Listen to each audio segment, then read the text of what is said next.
This podcast is brought to you by Always Possible. alwayspossible.co.uk. Well, it is time for the Possibility Club. Hello, how are you doing? I hope everything is well in your world. Welcome, welcome, welcome. This is the Possibility Club, where we're going to explore the transformative world of co-working spaces and the burgeoning professional communities that they are beginning to foster.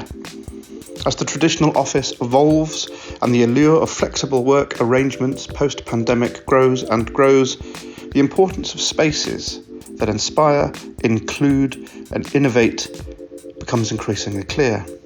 My guest in this episode is at the vanguard of workplace culture and co-working spaces and directs a visionary enterprise that is reshaping how professionals in business or the self-employed interact and thrive.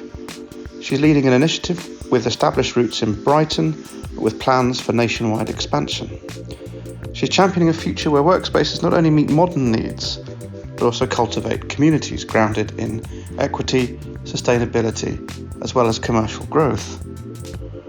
But what broader impact do these new and exploding spaces hold for local economies and social dynamics? Can the environments we work in become the epicenters of innovation and social change, fostering a new kind of urban and community life? My guest visits co-working spaces around the world. She chairs conferences looking at the future of the workspace. And so with her, I will be delving into some questions that consider the role of these dynamic spaces in shaping not just careers and economic growth, but the cultural and economic landscapes that make up our towns and our cities. Are they just a modern trend, or do they represent some new foundational elements of what future cities will look like, where collaboration is at the core? I'm Richard Freeman. This is the Possibility Club. My very special guest in this episode is the Director of Projects, Alex Young.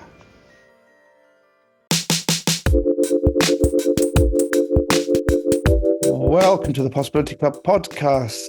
It's me, Richard. Hello, and we're looking at change, impact, leadership, bravery, where it comes from in all corners, from business, culture, society. And I've got a wonderful guest. As always, they are extraordinary, and I'm really looking forward to a deep dive chat about all things co-working and business spaces and community building, balancing community building with future-focused enterprise and how we support small and growing businesses in the quirky corners of the UK. And my guest this episode is Alex Young. Hello, Alex. How are you? Hi, I'm very well. Thank you so much for having me on. I'm really excited about this. Absolute pleasure. So, loads to talk about. Really want to look at the philosophy of the projects and to talk a little bit about your work and journey and vision for this new wave of business spaces that are kind of taking over lots of different towns and cities in exciting ways. But before we do that, so you were on the telly yesterday on the BBC, but you were talking about autism. That's linked to what we're going to talk about, but why? So yes, I was on the One Show yesterday. I was talking about neurodivergent workspaces and how you can make sure that as an employer, you're supporting people who are neurodiverse in your workforce. It was because yesterday a report came out called the Buckland Review of Autism, and it was all about addressing the challenges faced by autistic individuals in the workforce.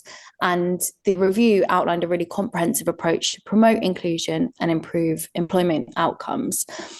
So we employ people who are neurodivergent. We actually put that we are supportive of people with neurodiverse needs in our job adverts so that people know that they should apply, they're welcome to apply, and we'll support them accordingly. And then we work with an amazing organisation called Exceptional Individuals to make sure that we can get government grants and put in place the right kind of support for people who have lots of different types of needs, whether that's autism, ADHD, dyspraxia, dyslexia, or anything else that falls under the neurodivergent category.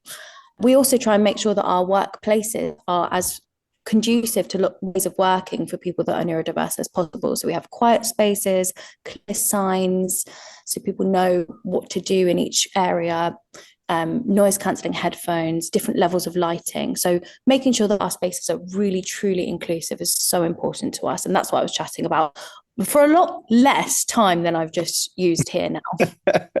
That's the beauty of a podcast, isn't it?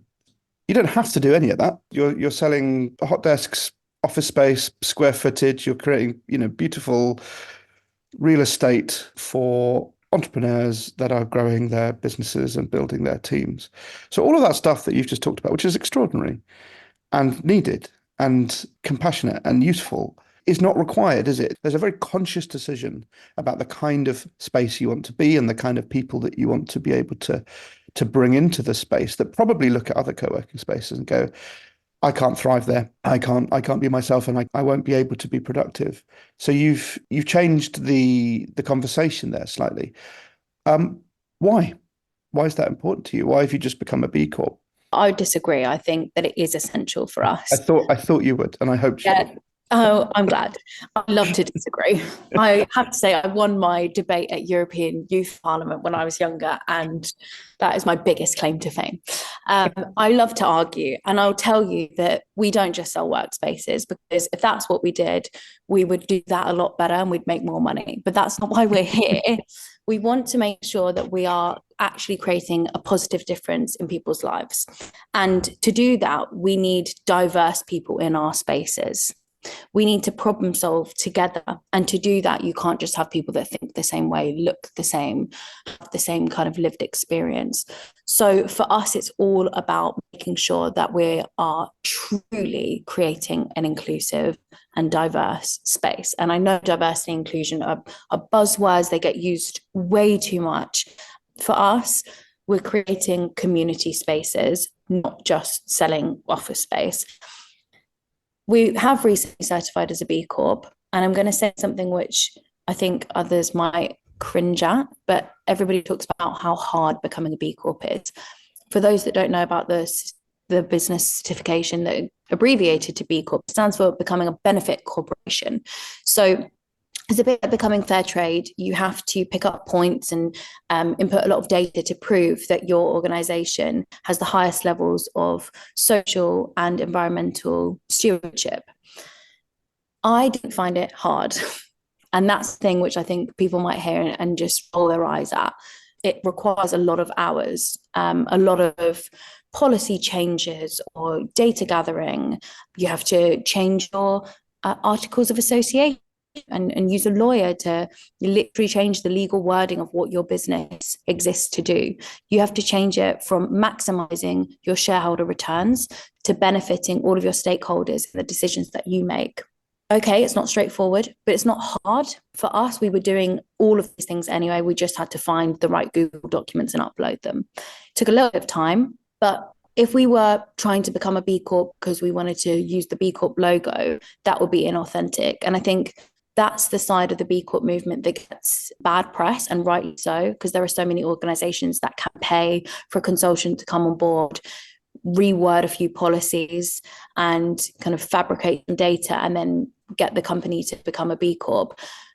I do agree that that's wrong, and there need to be more strict mechanisms in place by B Lab, the organization that certify B Corp, to ensure that that isn't how the movement progresses.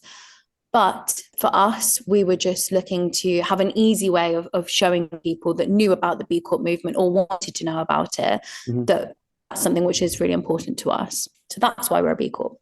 And there's debate about anything that is genuinely good and done for the right reasons, but then as it becomes popular, those that aren't doing it for the right reasons find a way to grab a bit of it. So I think how you've just outlined your approach to it, I think is really important. So what is projects? You've articulated that it's more than space.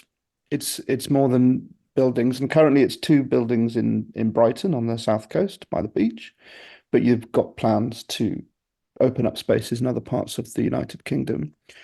I imagine most listeners will have used or been in some kind of co-working space and will understand that it's all sorts of different rooms, individual desks, serviced offices, cafes, gyms, all sorts of things like that. But tell me specifically about projects. How does it operate? What's your role there? And what kind of businesses do you have as resident? So you've summarized co-working very nicely. And I think anybody could set up a co-working space. If you have space, it doesn't take too much to do it. It takes a lot to do it well. Running a co-working space might be relatively straightforward to set up, but it's not straightforward to do successfully or to do profitability wise and ensure that you're able to do it in a sustainable long-term way. So much goes into curating a community and making sure that it's welcoming and that you're helping businesses grow. And for us, that's what makes projects what it is. We are not just running beautiful buildings. We are helping individuals that come into our space every day feel more support, feel welcome, and ensuring that they are able to show up as their best selves, do their best work. So my role at projects is to direct the organization and look after its existing sites, but also ensure that we are growing. I worked for the organization starting out in my career and helped open the first space. Then I went and worked for a number of other providers and got experience nationally. And I've been back working on projects for a year, and it feels like I'm home again, because for me, my heart's always been within the projects community. The founder of projects, he keeps a low profile. He just doesn't like the limelight at all. But he is a man who has run quite a few companies, set up and scaled them, one of which is a property management company called Ethos. So you can look him up if you're curious and you'll find him. He wanted to find a space in the center of the city where his team could really enjoy coming to work. He wanted them to be able to walk along the beach to get here, to have lots of options for lunch, to work in a beautiful space. And he just knew that if he could make them really happy in their workplace environment, they'd do the best work. He couldn't find the right kind of space, but he found a beautiful building on Ship Street. The one that you mentioned it feels like a little townhouse. There's a big vault there, and the money that was used to build the Royal Pavilion was stored in the vault in this solicitor's office. So it's got a lovely Brighton story. So the owner of projects have found this building and purchased it, knowing he wanted to put his team there. And he wanted to do it up, make it absolutely perfect for them. But it was way too big. They have a team of about 8 people. And the building can hold, a couple of hundred. So he thought, do you know what? If I want this for my team, I'm sure there are loads of other local businesses that would love to be here. And it will benefit my team from being around them. So let me open this up and run it as a co-working space. So it was the first time that he'd stepped into becoming an operator of one of the spaces that he looked after. And I was so excited because I just love bringing people together. I'd studied sociology and I'd moved around quite a lot as a child, and I just love people. So it was my dream job. And I am so happy to be back, because any other space that I worked in or visited, and I'm very nosy, I'll go to co-working spaces all over the world. If I'm on holiday, I want to go and visit the local co-working spaces. Obviously, I'm biased, but I feel like there is something very magical about projects. And I think it comes from the fact that its first customer was the person that founded it. So he knew exactly what he wanted for his team, and he created something really special and considered and caring. And it comes from a place of love, which I know is really cheesy, but it is the truth. The types of companies that attracts are those that also want a lifestyle that is healthy and exciting. We don't necessarily have a traditional type of industry that work from our spaces. We've got a diverse range from travel organizations that book sustainable visits around the world for people, to people that run neurodiversity and inclusion training. We've got people that run incredible podcasts or have skincare brands or matcha companies. Like, honestly, I couldn't tell you that there's a generic project member, but that's again what makes us special.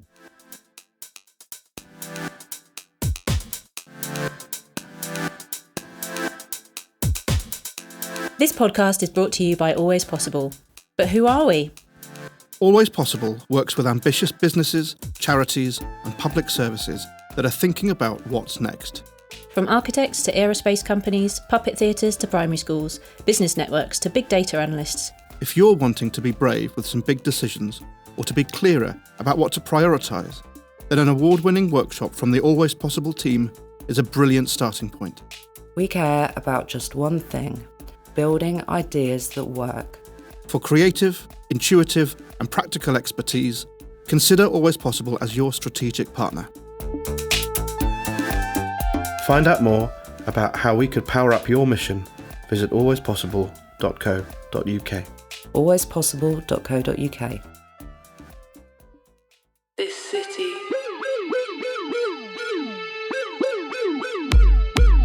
This is a quick note to say that the Brighton Paradox will be back.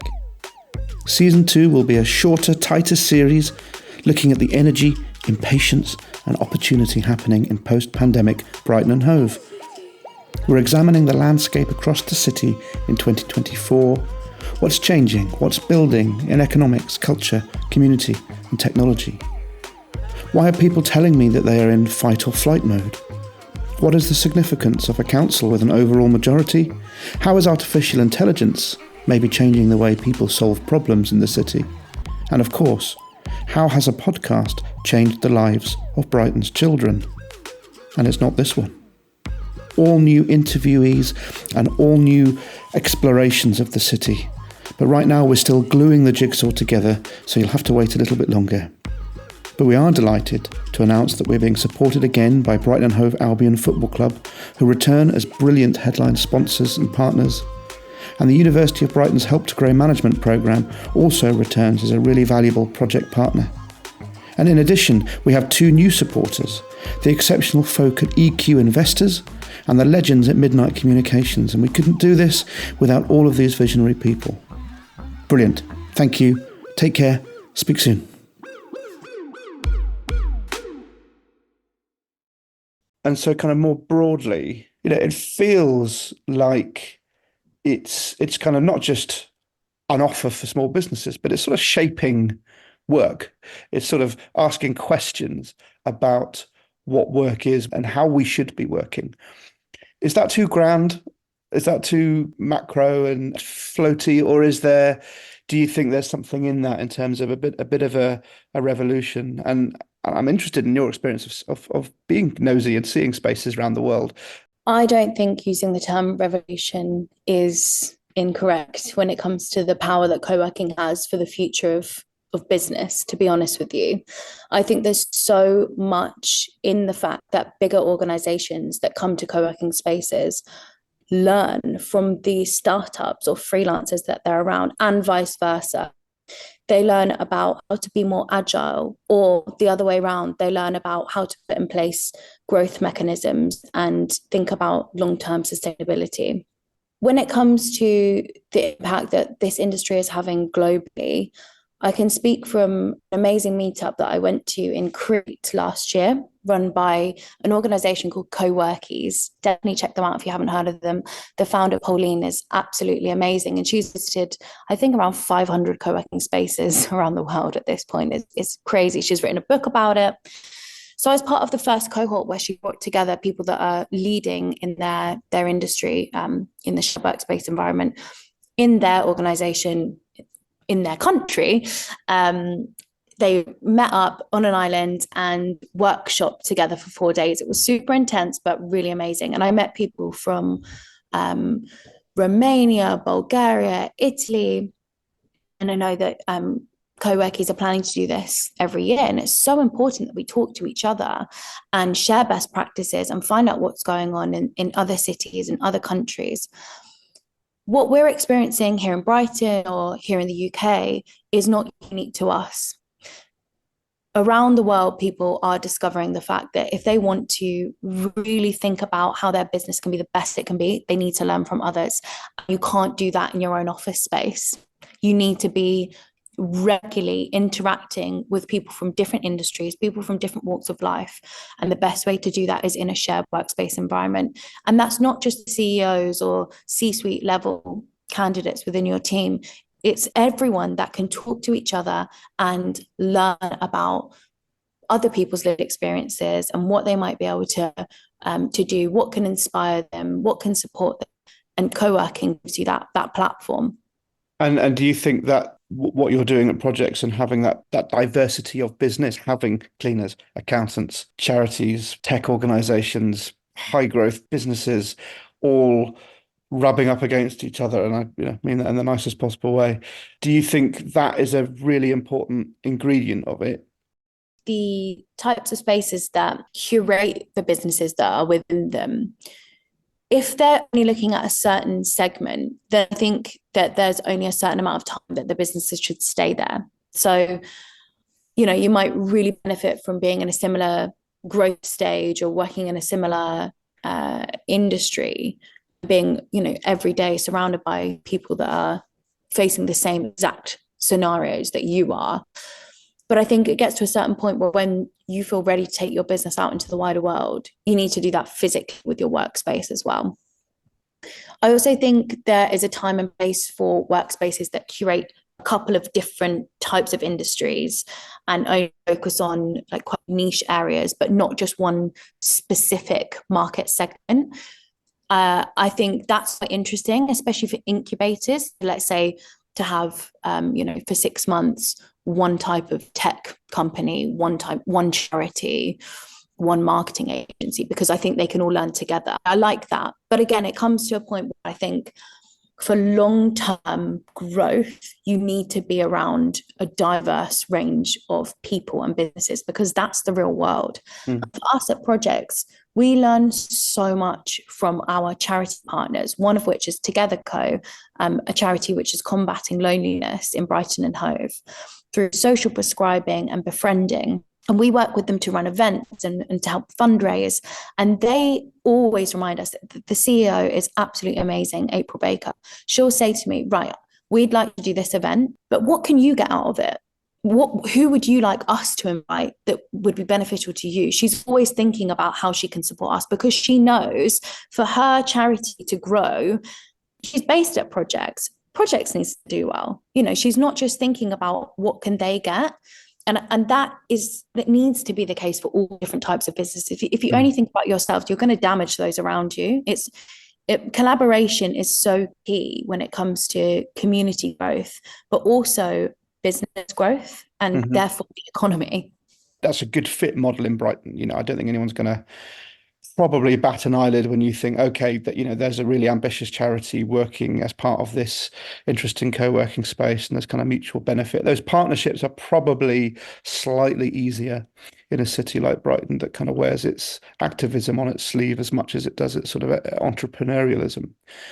But I wonder if what you're doing will actually, the ripple effect and the domino effect will change the way all of kind of corporate real estate is imagined. Is that likely? Is that a thing that can happen? I would love to believe so. And if that were to be the case, the benefits would be immense for wider society.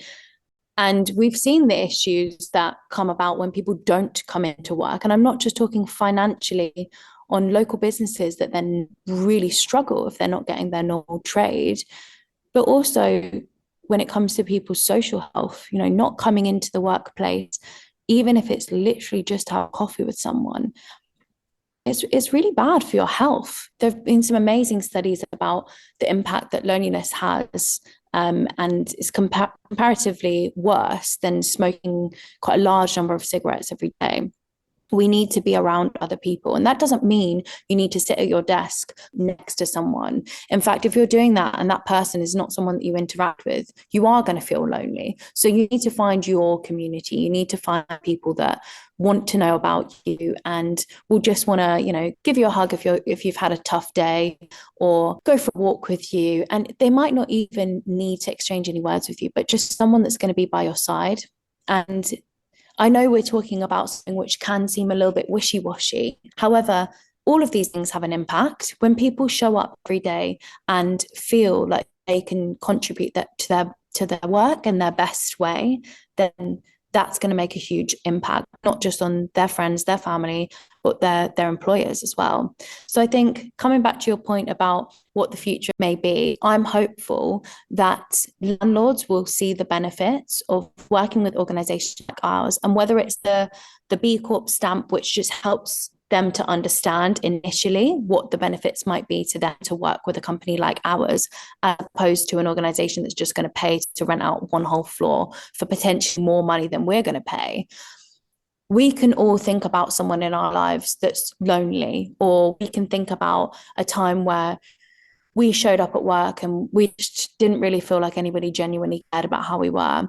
And I think it's about understanding that if we can create spaces where people feel welcome, included, safe, then the impact is going to really massively outweigh just a few extra pounds each month on rent. So I think we've got a long way to go, but I think there's a possibility that there is change that can be very widespread, and that people that have funds to be part of the key decision making might actually start to understand the benefits that we're talking about.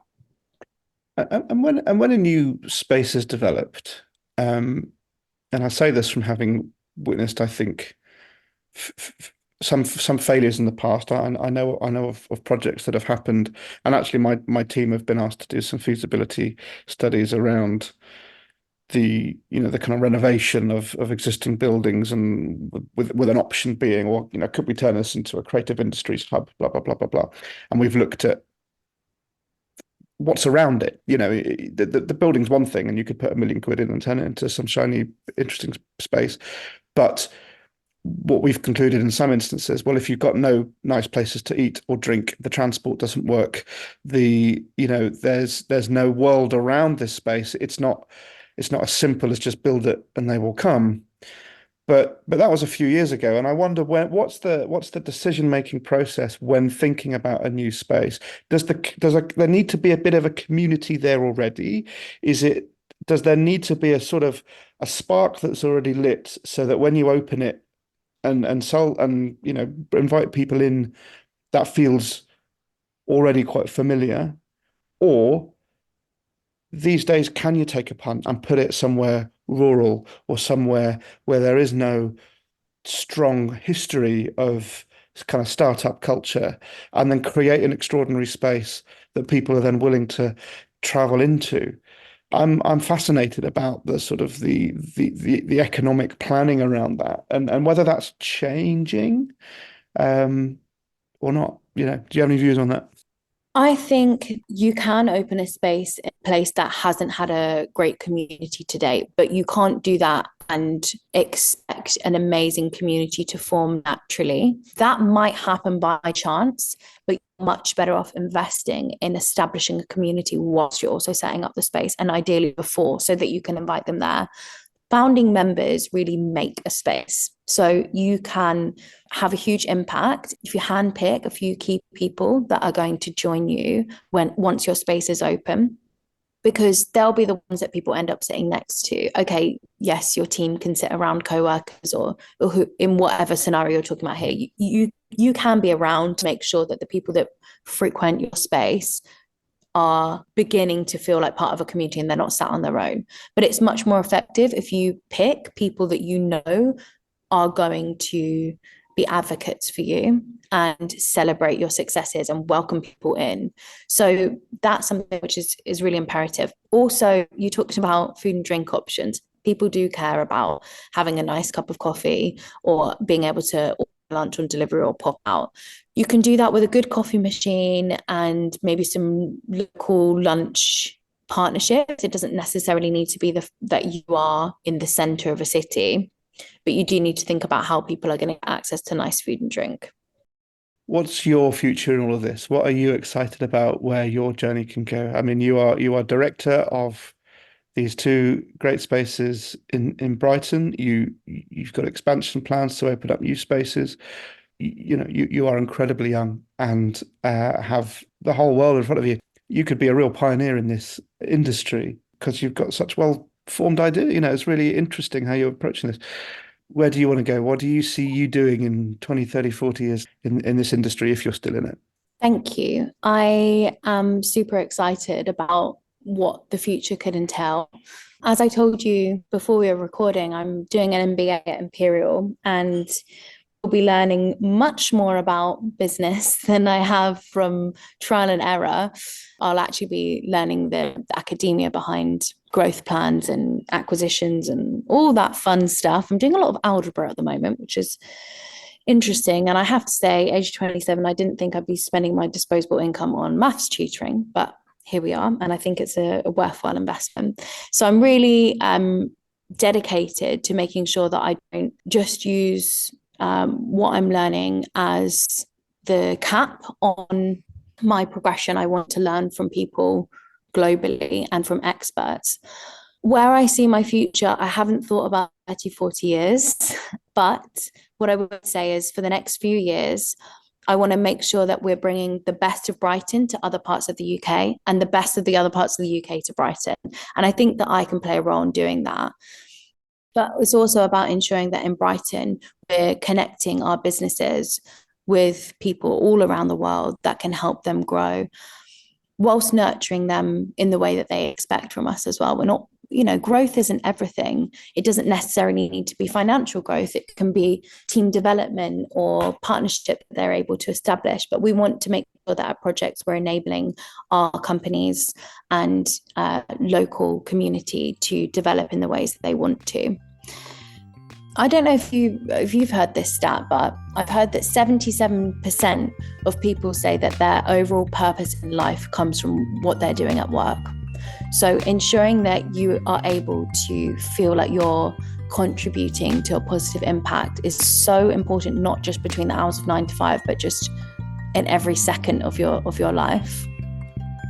The big conversation, let's use the word revolution again, around what work can be is long overdue and really exciting, but it's spaces like yours, I think, that are continually challenging and asking questions about that in really interesting ways. Alex, thank you so much for being on the Possibility Club. It's been a joy to talk to you. It's been a pleasure. Thank you for having me. Thank you for listening to the Possibility Club, Practical Bravery. If you enjoyed this episode, do like, share, review, tell everybody about it. Look in the show notes for all the details of today's guest, stuff we talked about, stuff that's of interest, new things to read, new things to listen to. And if you are running a business or a charity and you are trying to accelerate or improve the impact that you have in the world, if you want to be famous for what you do and what you change rather than just what you sell, then talk to us.